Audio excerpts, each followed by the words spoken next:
Film की शुरुआत एक मशहूर लाइन से होती है जिसमें हमें बताया जाता है कि इस पूरे सियारे के सिर्फ ज़मीनी हिस्से को इंसानों का घर समझना कितनी बड़ी गलती है, क्योंकि इस सियारे के एक बहुत बड़े हिस्से पर समंदरों का कब्जा है। इसके बाद हमारी मुलाकात जेसन से होती है, जो समंदर के किनारे मछलियाँ पकड़ रहा होता है। लेकिन ख़राब मौसम को देखते हुए वो जल्दी से मछलियाँ पकड़ना बंद करके घर वापस आ जाता है। घर पहुँचते पहुँचते तेज़ बारिश भी शुरू हो जाती है। जेसन के ख़ानदान में उसकी बीवी एन, उनके बच्चे ग्राहम और रूथ और उनका एक बूढ़ा डॉग है जिसका नाम कैसिडी है। लेकिन ख़ानदान के सामने एक बड़ी मुश्किल होती है। जेसन को डर रहता है कि कहीं तेज़ बारिश की वजह से उनका घर गिर ही ना जाए, क्योंकि उनकी चमनी में नई नई दरारें पड़ रही होती हैं और घर भी आहिस्ता आहिस्ता ज़मीन में धंस रहा है। इसी दौरान बच्चों को याद आता है कि जेसन ने उन्हें क्रिसमस ट्री लेने का वादा किया था। दोनों जिद करने लगते हैं, इसलिए पूरा खानदान क्रिसमस ट्री खरीदने के लिए थोड़ी देर बाहर जाने का फैसला करता है। लेकिन जैसे ही बच्चे घर से बाहर निकलने लगते हैं, उन्हें पता चलता है कि मेन डोर खुल ही नहीं रहा। जेसन पीछे वाला दरवाज़ा चेक करता है, लेकिन वो भी नहीं खुलता। इसके बाद पूरी फैमिली घर की हर खिड़की और दरवाज़ा चेक करती है, मगर तमाम रास्ते किसी अनजान ताकत ने बंद कर दिए थे। उनका वाईफाई और फ़ोन सिग्नल भी अचानक गायब हो चुका था। जेसन मजबूत लोहे से खिड़कियों के शीशे तोड़ने की कोशिश करता है, लेकिन आम शीशा होने के बावजूद भी एक भी शीशा नहीं तोड़ पाता। उन्हें समझ नहीं आता कि आखिरकार ये क्या हो रहा है। तभी वो खिड़की से बाहर देखते हैं और उन्हें पता चलता है कि उनके पड़ोसी भी अपने अपने घरों में फंसे हुए हैं। इसी दौरान उन्हें अपनी एक पड़ोसी औरत सूसन नजर आती है, जो इस वाक़े के शुरू होने के वक्त घर से बाहर थी। खानदान उसे आवाज़ देकर मदद के लिए बुलाता है। हालात समझते ही सूसन फ़ौरन मदद लाने के लिए वहाँ से भाग जाती है। सारे पड़ोसी इशारों के ज़रिए एक दूसरे से बात करने की कोशिश करते हैं, लेकिन किसी को भी समझ नहीं आता कि आखिर ये सब हुकूमत ने किया है या एलियंस ने। उन्हें यह भी नहीं पता कि ये सिर्फ उनके शहर में हुआ है या पूरी दुनिया में ऐसा ही है। जेसन खानदान को समझाता है कि घबराने से कुछ नहीं होगा। फ़िलहाल वो घर के अंदर महफूज हैं और उनके पास खाने पीने का सामान भी है। एन को अपने पेरेंट्स की फिक्र होने लगती है, लेकिन जेसन उसे यकीन दिलाता है कि वो भी शायद महफूज होंगे। तभी जेसन बताता है कि उसने खानदान की हिफाजत के लिए पहले से ही एक गन भी रखी हुई है। दिन गुजरते जाते हैं, लेकिन बारिश रुकने का नाम ही नहीं लेती। जेसन इस पुरस्कार रुकावट को समझने की कोशिश करता है और पता लगाता है कि यह नजर ना आने वाली दीवार सिर्फ घर के बाहर ही नहीं बल्कि ज़मीन के नीचे तक मौजूद है। तहम घर के अंदर हवा आ रही होती है, इसलिए फ़िलहाल इन्हें दम घुटने का खतरा नहीं होता। जेसन और एन खाने और पानी को बचा कर इस्तेमाल करने का फैसला करते हैं। इसी दौरान उनका डॉग भी बाहर जाने के लिए परेशान होने लगता है, तो जेसन उसे घर में ही कहीं भी बेफिक्र होकर अपना काम करने देता है। वो बच्चों को भी जिंदा रहने की छोटी छोटी बातें सिखाने लगता है। वहीं एन सब्जियों के बीज बचा कर रखने लगती है ताकि आगे चलकर वो खुद खाना उगा सकें। कई हफ्ते घर के अंदर बंद रहने के बाद क्रिसमस आ जाता है। वो बताती है कि उसने बारिश में एक मखलूक देखी है, लेकिन जेसन उसकी बात पर यकीन नहीं करता और उसे उसका वहम समझता है। अब घर में खाना भी कम होने लगा होता है, फिर भी एन छोटी मोटी चीज़ें बनाकर बच्चों को खुश रखने की कोशिश करती है। जेसन और एन घर में मौजूद चीज़ों से उनके लिए छोटे छोटे तोहफे बनाते हैं। बच्चे भी अपनी माँ को घर में उगाया हुआ पहला टमाटर तोहफे में देते हैं। तभी उनकी नज़र सामने रिचर्डसन खानदान के घर पर पड़ती है। मिसेस रिचर्डसन अपने शोहर के पास ही दम तोड़ देती है। इस रात पड़ोसी की औरत सूसन भी वापस नजर आती है, जो मदद लेने के लिए बाहर गई हुई थी। वो पूरी तरह डरी हुई होती है और खानदान को छुपे रहने की वार्निंग भी देती है, लेकिन तभी पानी के अंदर से कोई अनजान चीज़ उसे खींच कर ले जाती है। अब खानदान को यकीन हो जाता है कि बाहर जो भी है वो उन्हें भी नुकसान पहुंचा सकता है, इसलिए वो फैसला करते हैं कि बारिश के दौरान खिड़कियों के पास नहीं जाएंगे और बाहर किसी की तवज्जो अपनी तरफ नहीं खींचेंगे। इसी दौरान उनकी चमनी की प्लेट टूटकर गिर जाती है। रूथ को लगता है कि चमनी के रास्ते बाहर निकला जा सकता है। वो पल्ली की मदद से उसे बाहर भेजने की कोशिश करते हैं, लेकिन रास्ता इतना तंग होता है कि रूथ बाहर नहीं निकल पाती। इसी दौरान कैसिडी की तबीयत भी खराब हो जाती है। उसकी दवाई खत्म हो चुकी होती है और जेसन और एन समझ जाते हैं कि इतनी उम्र और बीमारी की वजह से अब उसे बचाना मुमकिन नहीं है। जेसन के कहने पर एन बच्चों को दूसरे कमरे में ले जाती है, टीवी की आवाज़ तेज़ कर देती है और उन्हें कान बंद करने को कहती है। दूसरी तरफ जेसन बारी दिल के साथ कैसिडी को दर्द से निजात दिलाने के लिए उसे गोली मार देता है। इसके बाद जेसन और एन के सामने एक और मुश्किल फैसला आता है कैसिडी के जिस्म को या तो फायर पैलेस में जलाया जा सकता था या फिर उसे फ्रीज़र में रख के मुस्तकबिल में ज़रूरत पड़ने पर खाने के लिए इस्तेमाल किया जा सकता था। आखिरकार वो उसे फ्रीज़र में रखने का फैसला करते हैं। इसी तरह 3 महीने गुजर जाते हैं और अब हालात और भी ख़राब हो चुके थे। इनका राशन तकरीबन ख़त्म हो चुका होता है और सबको लगने लगता है कि वह भूख से मर जाएंगे। लेकिन तभी जेसन को एक आइडिया आता है। वो कैसिडी के जिस्म के हिस्सों को चारपाई की तरह इस्तेमाल करके जाल बनाता है और चमनी के रास्ते उन्हें बाहर बेचकर घर के आसपास आने वाले छोटे जानवरों को पकड़ने लगता है। इसी तरह खानदान कुछ वक्त तक पकड़े गए जानवरों को घर में उगाई हुई सब्जियों के सहारे जिंदगी गुजारता रहता है। लेकिन इसी दौरान बिजली भी चली जाती है, जिससे उनकी मुश्किलात और भी बढ़ जाती हैं। फिर भी वो किसी तरह से दिन गुजारते रहते हैं और देखते ही देखते 5 साल गुजर जाते हैं। अब ग्राहम और रूथ काफ़ी बड़े हो चुके होते हैं। इतने लंबे अरसे तक घर में बंद रहने की वजह से दोनों ने अपना अपना वक्त गुजारने का तरीका ढूंढ लिया होता है। ग्राहम अपने दादा के दिए हुए पियानो पर वक्त गुजारता है, जबकि रूथ अटारी में बैठकर मुख्तलिफ क्रिएचर्स की ड्राइंग बनाती रहती है। रूथ को भी यकीन होने लगता है कि इस पूरे वाक़ये का जवाब समंदर की गहराइयों में छुपा हुआ है। दूसरी तरफ एन घर के अंदर कई तरह की फसलें उगा लेती हैं, लेकिन मुसलसल बारिश की वजह से घर आहिस्ता आहिस्ता ज़मीन में धंस रहा होता है। एन को डर लगने लगता है कि अगर ऐसा ही चलता रहा तो एक दिन उनका घर पूरी तरह से गिर जाएगा। तभी जेसन पूरे खानदान को गैराज में एक पुरानी कार दिखाता है, जिसे वो पिछले कई सालों से ठीक करने में लगा हुआ था। आखिरकार वो उसे चलने के काबिल बना लेता है। लेकिन ग्राहम सवाल करता है कि ऐसी कार का क्या फ़ायदा जिसे वो घर से बाहर ही नहीं ले जा सकते। इसी बात पर जेसन और ग्राहम के दरमियान थोड़ी बहस शुरू हो जाती है। इसी दौरान बारिश के दरमियान अचानक एक क्रिएचर पहली बार उनके घर में दाखिल हो जाती है।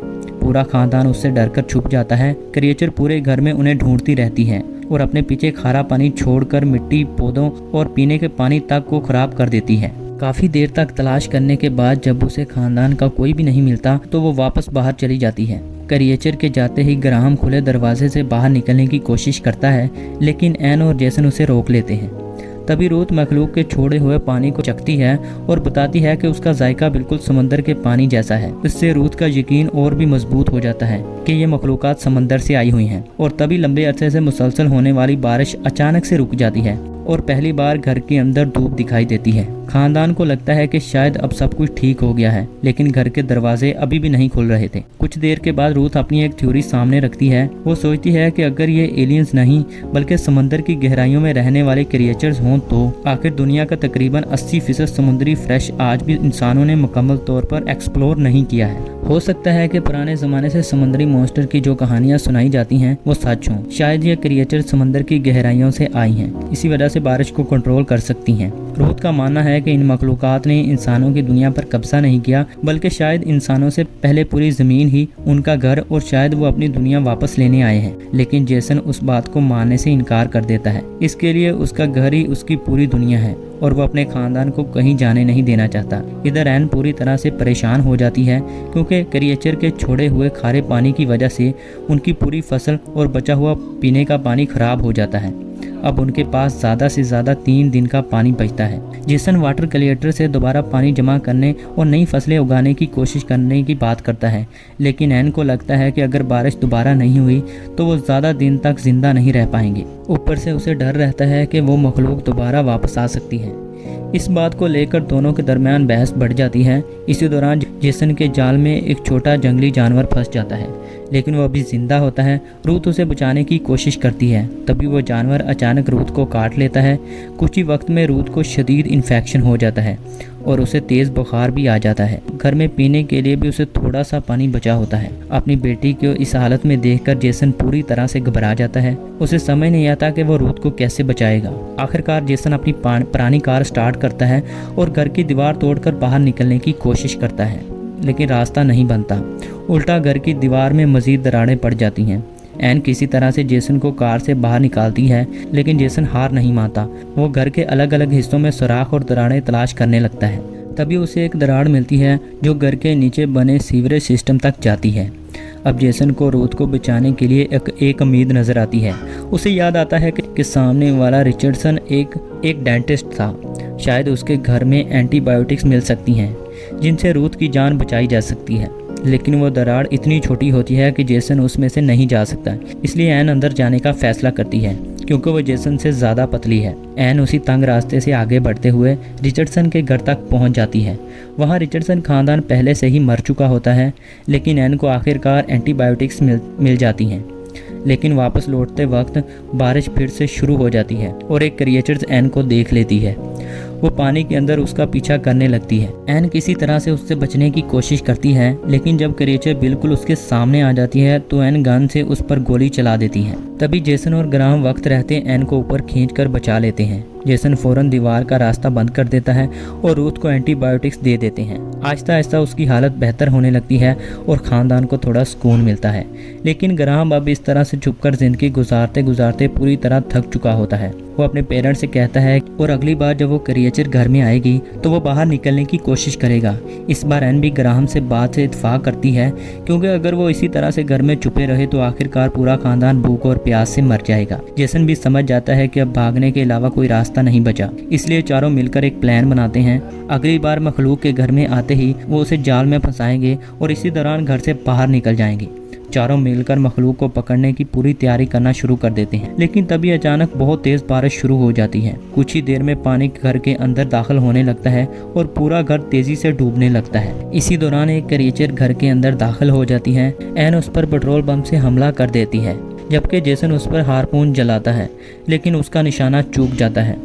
क्रिएचर उन पर हमला करने लगती है और चारों भागते हुए किसी तरह अटारी तक पहुंच जाते हैं। अब पानी इतना बढ़ चुका होता है कि उन्हें पानी के अंदर जाकर मखलूक पर हारपून चलाना पड़ता है और फिर आखिरकार हारपून उसके जिस्म में फंस जाता है और कार से बनाया गया उनका पुली सिस्टम एक्टिवेट होकर रस्सी खींचना शुरू कर देता है। इसी दौरान वो मखलूक को जाल में फंसाने में कामयाब हो जाते हैं। जेसन गुस्से में मखलूक के पास जाकर उससे दरवाज़ा खोलने को कहता है ताकि उसका खानदार बाहर निकल सके। इसी दौरान उनका घर भी तेज़ी से टूटने लगता है। उनके पास बहुत कम वक्त बचा होता है। जेसन एक चाकू से मखलूक को मारने ही वाला होता है, तभी रूथ उसे रोक लेती है। वो कहती है कि अगर उन्होंने उसे मार दिया तो वो कभी बाहर नहीं जा पाएंगे। जेसन को याद आता है कि रूथ कई बार कह चुकी है कि बाहर मौजूद कुछ मखलूक़ात शायद अच्छी भी हैं और वो इंसानों को नुकसान नहीं पहुंचाना चाहती। जेसन आखिरी लम्हे में रुक जाता है। वो क्रिएचर पर रहम करते हुए उसे आज़ाद कर देता है। बदले में वो क्रिएचर उनके लिए दरवाज़ा खोल देती हैं और बाहर मौजूद दूसरी मखलूक़ात को भी उन पर हमला करने से रोक देती है। इसके बाद सारी मखलूक़ात उनके गिरते हुए घर के साथ अपने एक बड़े गड्ढे से अपनी दुनिया में वापस चली जाती हैं। तभी बारिश भी रुक जाती है। कई सालों बाद पूरा खानदान पहली बार खुले आसमान के नीचे खड़ा होता है, लेकिन बाहर की दुनिया अब वैसी नहीं रही होती जैसी वो याद करते थे। चारों तरफ घनी हरियाली फैली होती है। रूथ एक ऊंची जगह पर जाकर देखती है कि मखलूक़ात ने ज़मीन के ज़्यादातर हिस्से को समंदर में मिला दिया है और उसे वापस अपनी दुनिया में शामिल कर लिया है। आखिरकार रूथ की थ्योरी सच साबित हो जाती है। ये मखलूक़ात इंसानों की दुनिया पर कब्जा करने के लिए नहीं आई थी, बल्कि अपनी खोई हुई दुनिया वापस लेने के लिए आई थी। लेकिन इसकी वजह से रूथ और उसके ख़ानदान का घर, उनकी पुरानी ज़िंदगी हमेशा के लिए ख़त्म हो चुकी होती है। तभी उन्हें एक पड़ोसी की कश्ती नज़र आती है। चारों उस कश्ती में बैठकर किसी नई और मजबूत जगह की तलाश में निकल पड़ते हैं। रूथ को लगता है कि उन्होंने मखलूक़ात पर रहम किया, इसलिए मखलूक़ात ने भी उन्हें माफ़ कर दिया। साथ ही उन मखलूक़ात ने उन्हें यह समझा दिया कि ये दुनिया सिर्फ इंसानों के लिए नहीं है। इस दुनिया में और भी जानदार रहते हैं जिनका अपना एक घर और अपनी ही एक दुनिया है। तभी उन्हें रेडियो पर कुछ और सर्वाइवर के सिग्नल भी मिलते हैं। इससे उन्हें उम्मीद होती है कि शायद दुनिया में अभी और भी लोग जिंदा हैं। तभी उन्हें रेडियो पर कुछ और सर्वाइवर्स के सिग्नल भी मिलते हैं। इससे उन्हें उम्मीद होती है कि शायद दुनिया में और भी लोग जिंदा हैं और इसी उम्मीद के साथ उनका नया सर्वाइवल शुरू हो जाता है। इसी के साथ ये मूवी हो जाती है ख़त्म। अगर आपको यह मूवी पसंद आई हो तो हमारी वीडियो को लाइक और चैनल को सब्सक्राइब करना ना भूलिएगा। मिलते हैं किसी और दिलचस्प कहानी के साथ। Good bye.